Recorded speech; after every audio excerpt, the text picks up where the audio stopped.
Saint Joseph English medium school Vijaypur digital learning में आप सभी बच्चों का स्वागत करती हूँ।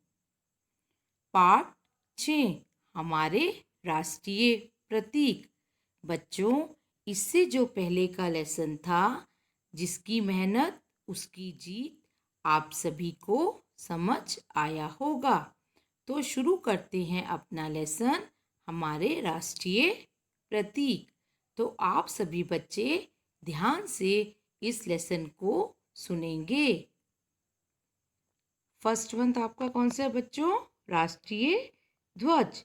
राष्ट्रीय ध्वज मीन्स तिरंगा झंडा। बच्चों, आप सभी ने अपने विद्यालय में हर वर्ष तिरंगा लहराया देखा है और उसको देखकर आप सभी के मन में कैसे उत्साह भर जाता है। हमारे देश के राष्ट्रीय ध्वज में 3 रंग हैं, इसलिए तो इसे तिरंगा कहते हैं। हमारे राष्ट्रीय ध्वज के रंग अलग अलग भावनाओं को प्रदर्शित करते हैं। भारत के राष्ट्रीय ध्वज, जिसे तिरंगा भी कहते हैं, 3 रंग की क्षैतिज पट्टियों के बीच नीले रंग के एक चक्र द्वारा सुशोभित ध्वज है। बच्चों, ये जो तीन समान चौड़ी क्षैतिज पट्टियां हैं, उसके बीच का जो ये आपने देखा है चक्र जो है, उसको वो आपकी जो तिरंगे की गरिमा को कैसे बढ़ाता है, आपकी ध्वज को कैसे सुशोभित करता है। आगे देखिए, इसकी अभिकल्पना पिंगली वेंकैया ने की थी। इसे 15 अगस्त 1947 को अंग्रेजों से भारत की स्वतंत्रता के कुछ ही दिन पूर्व 22 जुलाई 1947 को आयोजित भारतीय संविधान सभा की बैठक में अपनाया गया था। इसमें 3 समान चौड़ाई की क्षैतिज पट्टियां हैं। बच्चों, इसकी अभिकल्पना किसने की थी? पिंगली वेंकैया ने की थी। इसे 15 अगस्त 1947, जब अंग्रेजों से भारत की स्वतंत्रता के कुछ ही दिन पूर्व 22 जुलाई मीन्स 22 जुलाई को 1947 को आयोजित भारतीय संविधान की सभा की बैठक में इसको क्या गया था? अपनाया गया था। जो इसकी जो चौड़ाई है, चौड़ाई की जो है, ये 3 समान जो क्षैतिज पट्टियां हैं, जिनमें सबसे ऊपर केसरिया रंग की पट्टी जो त्याग और वीरता को दर्शाती है।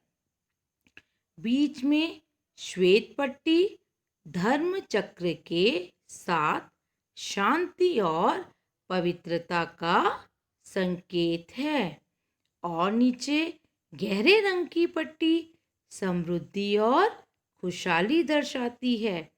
ध्वज की लंबाई एवं चौड़ाई का अनुपात 3:2 है। सफ़ेद पट्टी के मध्य में गहरे रंग का एक चक्र है, जिसमें 24 आरे तीलियां होते हैं। जो हमारा जो ध्वज है, उसका जो ऊपर का रंग कौन सा होता है बच्चों? केसरिया रंग। केसरिया रंग की जो पट्टी होती है, वो किसको दर्शाती है? त्याग और वीरता को। हमारे देश की रक्षा करते हुए जो वीर जवान हैं, अपने प्राणों को न्यौछावर कर देते हैं। भारतीय सदैव अपने देश के लिए त्यागवान रहे हैं, तभी तो देश के ऊपर संकट आता है तो साहस के साथ उसका सामना करते हैं। जो बीच में श्वेत पट्टी जो सफ़ेद पट्टी है वो किसका संकेत देती है? धर्म चक्र के साथ शांति और पवित्रता का। हमें सभी धर्मों का सम्मान करना चाहिए, सभी को मिलजुल कर रहना चाहिए, किसी के साथ भी भेदभाव नहीं करना चाहिए। और हरा रंग है वो जो किसको दर्शाती है? समृद्धि और खुशहाली को, कि हमारा देश दिनों दिन आगे बढ़ रहा है और तरक्की कर रहा है। और जो मध्य में गहरे नीले रंग का एक चक्र है जिसमें कितनी तीलियां हैं? 24। 24 मीन्स 24 तीलियां। तीलियां मीन्स लाइंस हैं। वो किसका प्रतीक है बच्चों? वो जो चक्र है वो 24 घंटे हमें काम करते रहना चाहिए। यह इस बात प्रतीक है भारत निरंतर प्रगतिशील है।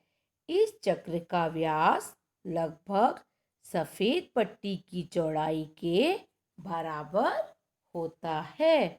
तिरंगा ध्वज देश की आन और शान का प्रतीक है।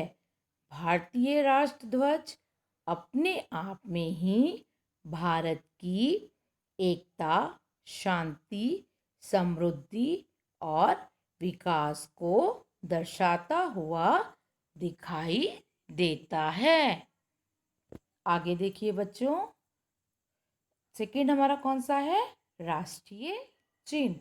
राष्ट्रीय चिन्ह जो है वो किसका प्रतीक है? प्रतीक या मोहर कहते हैं।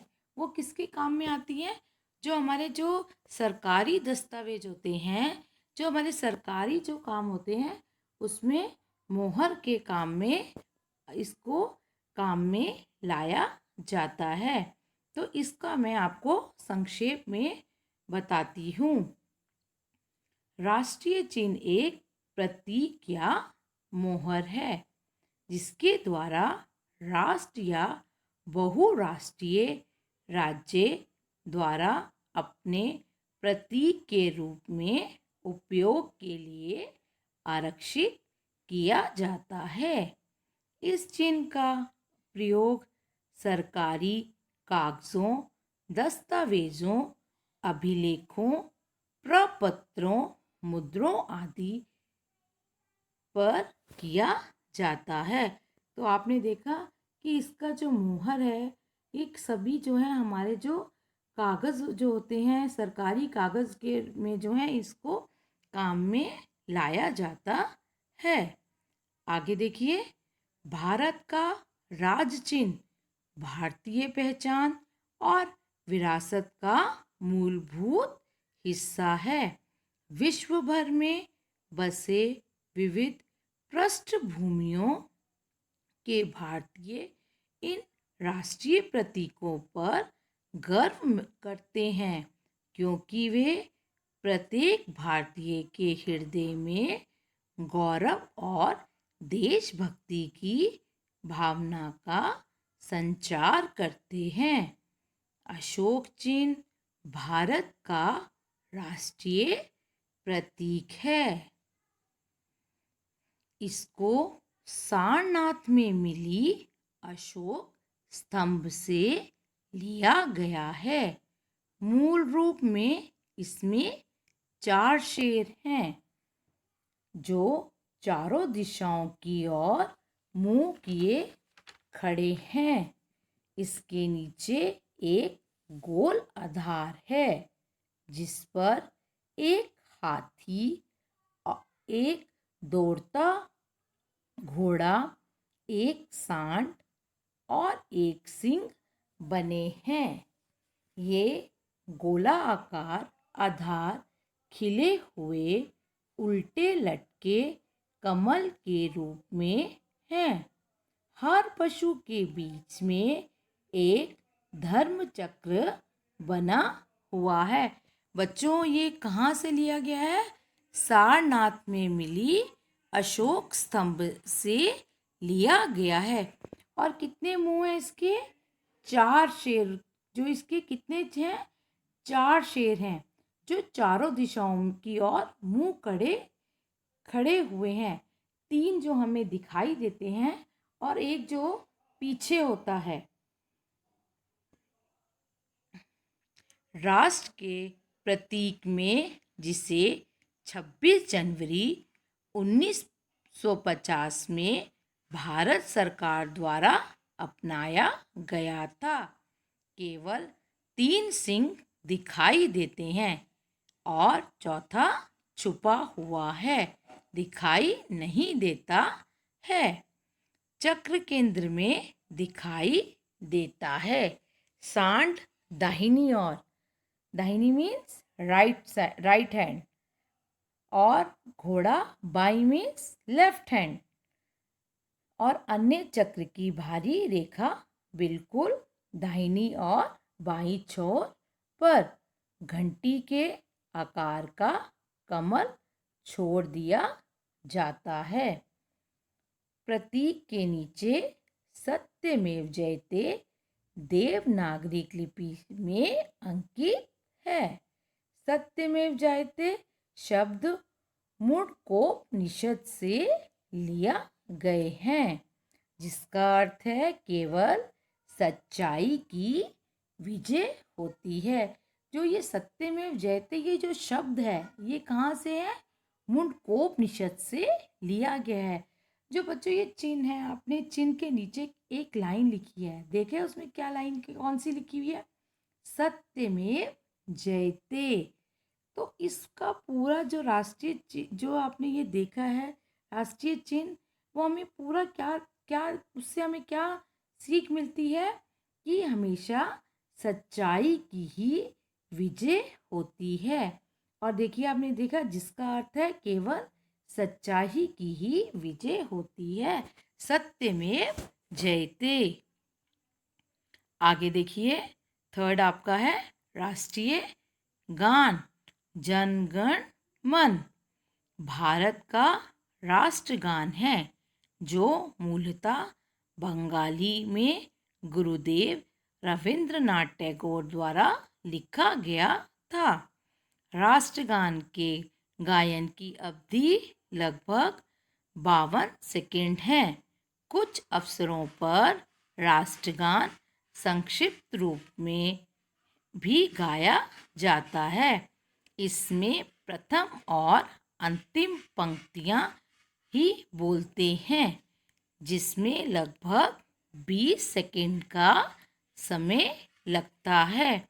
बच्चों ये जो राष्ट्रगान हमारा जो जन गण मन है वो जो है गुरुदेव रविंद्रनाथ टैगोर द्वारा लिखा गया था और इसकी गायन अवधि लगभग कितनी होती है?